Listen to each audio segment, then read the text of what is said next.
So for the past few videos, we've been talking about my experience in the corporate world and trying to bring my ideas to corporate. And in the past couple of videos, we talked about my time at Nintendo, and we also talked about what I would do with Disney. And now we're going to talk about one of my favorite topics, which is video games. But we're going to approach it in the corporate perspective in trying to bring Sony PlayStation back into a new direction that I think be best for the company overall. So the point of this video is trying to get PlayStation into a new direction because the past 5 years in the PS5 generation has been turbulent, to say the least. And what we want to start off with is our intellectual property. Everything Sony owns in terms of their intellectual property for their video games. So this is just a small list of the intellectual property that Sony owns. Some that they're using, some are dormant, some are just dead and not being used at all. You can see the full list right here. I might put up the full list in this post-edit, but for now, here's just a small list. Astrobot, Ghost of Tsushima, Infamous, Sly Cooper, God of War, Resistance, Uncharted, Little Big Planet, Killzone, Jak and Daxter, and Gravity Rush. That's just a small sample of the IP that Sony owns. And the new direction that we want to take is utilize every single IP that we own. Now, how will we do that when it comes to development? Now, from what we can understand, the development cost from public data and insider information, the development for the past 7 AAA games that Sony spent on has been $1.5 billion. Now, around this, just an estimate, we don't really know for sure, but around $1.5 billion. And most of that money has been spent on just 7 games. So here's what we're going to want to do to bring down the cost of development. We're going to want to move our studios out of expensive areas. And so expensive areas such as Los Angeles, San Diego, Bellevue, all of these cost so much money just to live in. This is what is raising our prices just for our developers to live and work in those cities. And so we want to move out of those cities and save a whole lot of money. We can move to cities that are more affordable, such as Austin, Texas, or if you still want to stay in the west side of the country, we can find more affordable cities that is not San Diego, not San Francisco, and not Bellevue, Washington. More affordable cities so that we can keep production costs lower and save on development. Next we have on the list is shorten development time to 2 to 3 years. Now, how we're going to do that, we're going to get to in a bit. But development time has been costing way too much and taking way too much time. And so development time in modern day AAA development has been about 4 to 5 years. Now that is unacceptable because in the PS3 era and Xbox 360 era, we would have sometimes 2 to 3 video games in one franchise in that generation. And so far in this generation, in regards to PlayStation, has been remasters, remakes, and ports.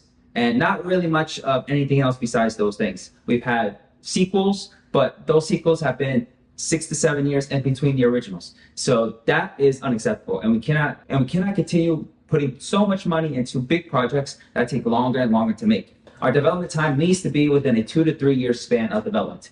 The project cannot go further than 3 years, and we will need to know ahead of time if a certain project would take more than 3 years. Then it's probably not going to get greenlit if it takes more than the 3 year time span to develop. Next up, withhold pay bonuses based on reviews and receptions. And so this is where might be not as popular, but as a business, you cannot pay a developer and pay directors if the video game that they created hurt the brand and had bad reception from the public and from reviewers.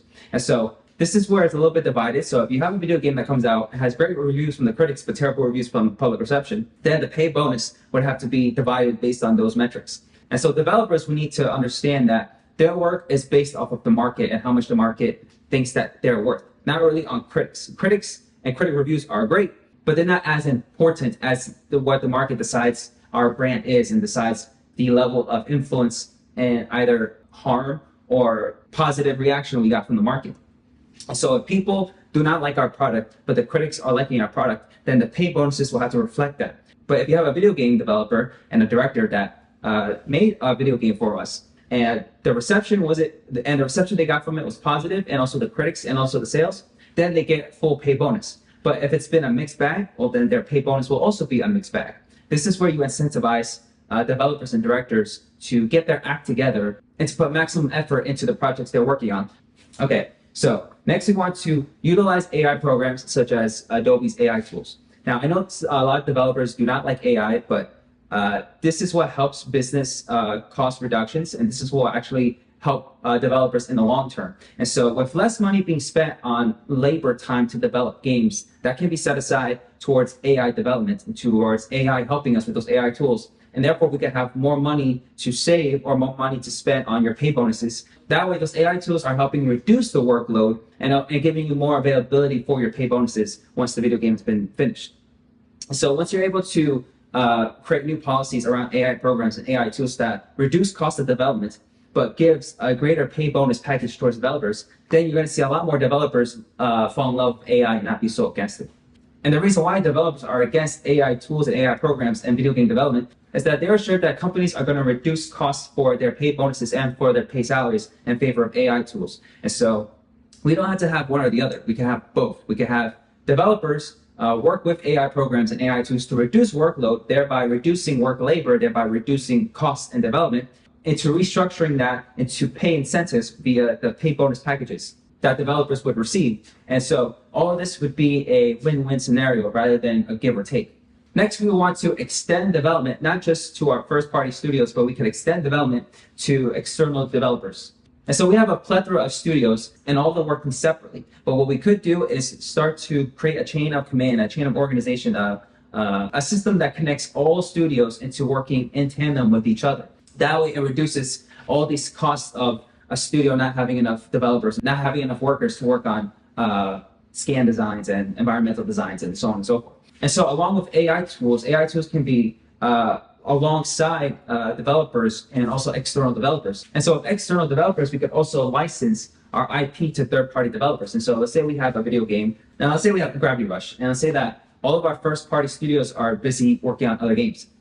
But we want to have at least one game per IP. And that's actually the next thing, one game per IP. But let's say that all the first-party studios are busy working on other games.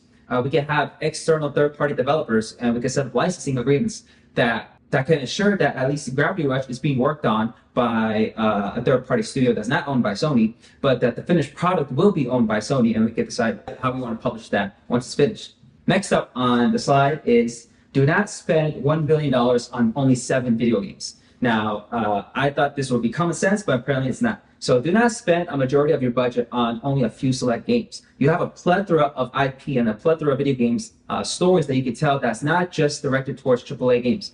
Now, why do you not want to spend $1 billion on just 7 games? Because the development time costs too long. And so if it was a shortened time, then maybe we could have a discussion. But the fact that it takes 3 to 4, maybe even 5 years to develop one AAA game, you're only going to have a few games every couple of years. When back in the PS3 era, we would have 3 Uncharted games and a new IP. That's 4 games from a video game developer in one generation. So now we don't have that. We barely get one video game coming out in one generation.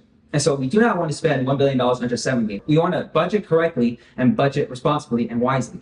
And so that leads us to no spending on live service games. And so there's a plethora of live service games that Sony was developing, I think maybe around 12 or even more than 12, but a lot of them has been shut down because Sony has seen in the market live service was a fad and it was only trending every now and then, but it doesn't stick for long. And so no live service games. If you wanted to do a continuation of your game, we can do services such as Astrobot and Helldivers 2. But Helldivers 2 is more of an outlier, but it's not even a live service game in the way you would conventionally think of a live service game. And so if you want to continue working on your game, you can do an Astrobot level of live service games, which is not really live service, but if you want to continue your game, you can do it via the Astrobot way or the Helldivers 2 way. Now, here what we have on the next slide is the differences between single A, double A, and triple A. Now, the budget for single A games should only be between 10 to 20 million. Maybe you can move it a little bit further to maybe 25. I could push it up to 29 million. But at the end of the day, it should be still restricted to 10 to 20 million at the most. And then for games such as Resogun and Patapon, you can restrict those games to single A budgeting to 10 to 20, 25, 29 million dollars. And you can limit single A games to ports and emulation. Now, all the things we mentioned about driving down development costs, it's possible to get small single A games such as Resogun and Patapon developed for a small budget between 10 to 20, 25 million dollars within a span of 1 to 2 years, as well as porting old video games and emulated games. Now, double A games, we want the budget to be between 30 to 60 million dollars. We could push it up to 65 and 69 million, but the most we want to spend is $60 million on double A games. Now, double A games could be games like Astrobot It could be games like Infamous. Infamous can go in between AA to AAA, but we kind of want to keep it at AA levels for now. We want to see how the market reacts to an Infamous game or a Sly Cooper game or a Jack and Daxter game with the budget of a AA game. On top of that, remasters and remakes will be on the AA level. So remasters and remakes will cost around hopefully less than 30 million, but the most we will want to give remasters and remakes is about $30 million. And remasters or remakes won't be the focal point of our portfolio. It would only be side pieces, and it will be side dishes to the main course. And the main courses of AAA games, the budget for those AAA games will be between $70 to $120 million. Now, we need to keep it low to around 120 because we're going to spend at least another 60, 70, maybe another 80, 90 million just on marketing. And so we cannot spend $200 million, $250 million on the development of Spider-Man game when we have to put up another 100, 150 million just on marketing. And so if we were to keep our video game development of AAA games to around $100 million, we could spend another 50, 60, maybe $70 million just on marketing our AAA games. And if we were to do that, that still brings us below the $200 million mark, which is way better than the spending that has been going on before. And so games such as God of War, Uncharted, Spider-Man, all these games can be under AAA level development for their budget. And next, we just have a few suggestions that I've been thinking about. I want personally portable hardware, which is the PSP2. Now you can say that the PS Vita was the successor to the PSP, therefore kind of the PSP2. But either way, I still want a portable handheld that can be able to play PlayStation 1, PlayStation 2, PSP, PS Vita games, and able to make new video and able to play let's say PS5 games via streaming like the PlayStation Portal does. However way we do it, at the end of the day, we should still go into the portable market. Otherwise, we're going to let Nintendo just run that market.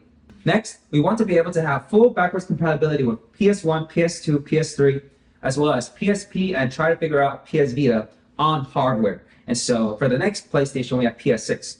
So this project will have to be separate from the main hardware. So PlayStation 6 will still be PlayStation 6. However, we're going to want to create a new device, new hardware that's able to play full backwards compatibility with PS1, PS2, PS3, and you can include PS4 and PS5 with PSP and PS Vita in mind, as well as PSVR and PSVR 2. The whole package of PlayStation backwards compatibility but sold in a hardware device. Now, this might be difficult to achieve, but not impossible. And so we want to create a device, and we could call it the PlayStation Retro System, where you can have your PS1 disc, your PS2, PS3 disc. You can just insert it into the device, and it works. And not only that, you have full upgraded capacity. You could unlock the games, get full 4K resolution with 60 FPS, maybe 120 FPS, all done with the technology. Maybe we use AI technology such as PSSR. But we want to create a device to preserve our games from the very beginning to where we are now. So we could do it on a every 5 generation cycle. So every 5 generations, we come out with a new PSSRS. It could be PSRS 1, PSRS 2. And now we're going to the PS6, where a lot of PS2 and PS3 games are going to be lost and not be able to be playable because there's not that many devices that are going to be able to play those games. And so what we're going to want to do is create a device, a retro hardware device that plays all backwards compatibility games from PS1 to PS5 every 5 generation cycle. And so you can have the PSRS alongside your PS6. And so you can have the PS6 and then PS7, PS8, PS9, and PS10. Once PS11 comes out, we create a new PSRS device, which is the PSRS 2, that plays PlayStation 5 games and up to PlayStation 10 games. And so this is what we would want to do to preserve our games for the long run and for the future, as well as giving fans the ability to go back and to play any of the old beloved games, but with new capabilities such as 4K, 120 FPS, and so on and so forth. And so that is just my personal wish and wants that I would want to happen. So next up, we're going to talk about the new direction that we want the corporate side of PlayStation to adopt and to adhere to. So one of our mandates is going to be creating human stories that are related through a fantastical lens. And so human stories, not based upon someone's ideology or political background. It would have to be relatable stories, such as stories of relationships between fathers and mothers, co-workers, friends, family members. And so these types of stories speak to us because we've lived those stories before. And we should incorporate those stories into our video game storytelling. But because it's a video game, we can relay it to the player through a fantastical lens, whether it's in a sci-fi setting or if it's in a medieval setting or any type of setting. The stories from our human experiences are still there and still able to relate to those characters because they have those human stories embedded in them. Now, along with that, we want to avoid identity politics and avoid divisive content in general.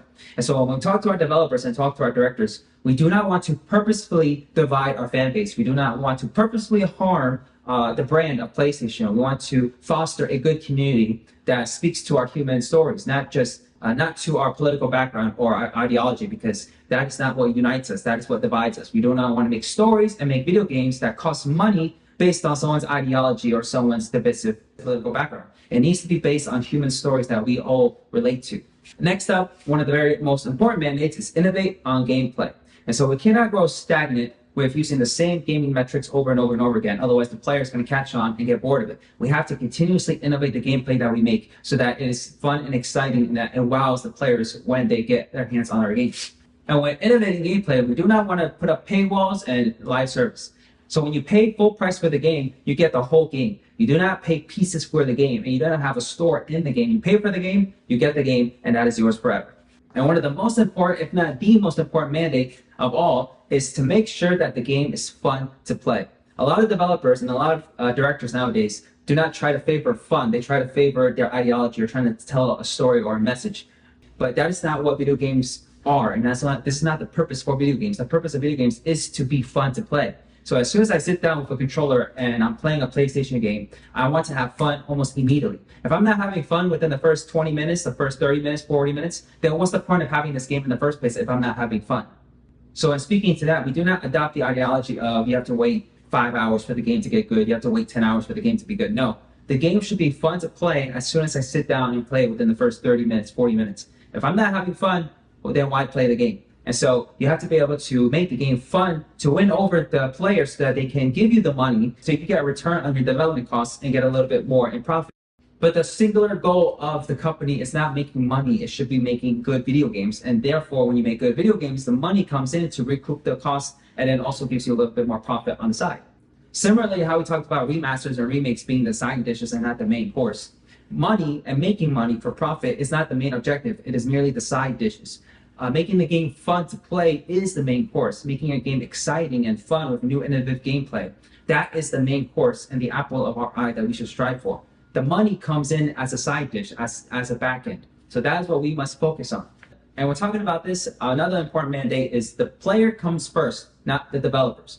And so what this means is that a developer's ideology in terms of political background or any other type of ideology, that does not come first when it comes to making video games. The player comes first above all else. And so if a developer says, oh, this is too hard, we can't do it, oh, it's going to take too much time, or we don't have enough personnel. That's why you create solutions such as using AI tools to help reduce the workload, because all this is for the player first, not for developers. And so developers, yes, are very important, but the developers do not come first when we talk about video games. The player comes first, and then the video game developers listen to the players in terms of the market. Because a developer's value and worth is simply reflected from the market. If the market thinks you're doing well, then you're going to be a very well-renowned developer. But if the market does not like your product, then you're not going to be a really well-renowned developer. So you're going to be washed away, and you're not going to be like a Kojima. You're going to be a no-name and just a small-time developer. So we cannot put developers' ego first above the players. We cannot put developers' ideology or political identity first before the players, because the players are going to reject that on the market, and that's going to hurt the cost that we made to try to make this game. And so we cannot do this for business reasons, but also just in terms of our main objective. That is not our main objective. The main objective is to make the game fun and to create human stories through a fantastical lens. And when it comes to internal development, we do not favor directors over other directors. We do not favor developers over other developers. Everybody is treated fairly, no matter if you made a game that profited 10 billion or you made a game that profited 500 million. Everybody is treated the same, and no particular developer gets special treatment. That is what is fair, but when it comes to pay bonuses, that is different. So treatment versus pay bonuses will be allocated accordingly. But a person who has created a video game that had, really good perception and also made us a lot of money, their position is still the same position, because that is what worked. If we give them more creative control or more leeway, then that is not repeating what we did before. That is a new step, and we don't know how the results are going to be from that new step. So if we gave a director 50% of creative control and the other 50% was up to us, and this process gave us a lot of money on return and also good reception, By changing that, by giving the creative director more creative control, we don't know how the result is going to be because that's not how we made this money the last time. That's why there is no favoritism. That's why there's no special treatment. If the system worked the way it worked before, we're going to continue with that system. Trying to change the system would lead to an outcome or result that we don't know yet. So if 50% control to the creative director and 50% control towards the studio, towards the producers who are representing corporate, if this system works, then let's continue the system. Do not give more creative control towards the director because we don't know how that outcome is going to be. And more times than not, it doesn't really come out that great either. It actually reduces our brand image and actually hurts us more than it helps us. And so when it comes to that, we want our developers and our directors to go through media training because everybody is social now. Everybody has a social media account. And we do not want to increase the risk of our game's performance on the market by having a developer voice out their opinion on a certain political topic. And they're representing our game. They'll be representing the project that they worked on, and whatever they say, and whether they meant to or not, their social media presence is going to help or harm the game's reputation on the market. And so we want to reduce the risk of the harmful damage that we can take and increase the more neutral stance of letting the developer speak, but let them speak after the video game has performed on the market. And finally, we want to promote teamwork over ideology. And this speaks towards toxic positivity. We do not want to promote toxic positivity. We do not want to promote toxic positivity. We want to promote teamwork. And working in a team means that you're going to be working with people who may disagree with your opinion. So if you didn't like this tree and this position, you wanted it in another part of the environment, that is okay to disagree. If you didn't like the way a character model looks, if you thought they were too big or too small or too tall or too wide, you're able to disagree and able to voice out your opinions.